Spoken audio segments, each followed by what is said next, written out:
Shin-chan వెళ్ళి బట్టలు వేసుకో, స్కూల్కి వెళ్ళే టైం అయింది. బస్సు వచ్చేస్తుంది షిన్చాన్. నేను ఈ రోజు ఇలాగే స్కూల్ కి వెళ్తాను. నేను కసామాకి నా కొత్త డ్రైవర్ ని చూపించాల్సిందే. అస్సలు వీల్లేదు. వీలుందే.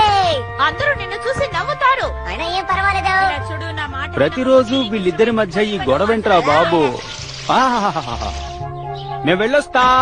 Bye bye.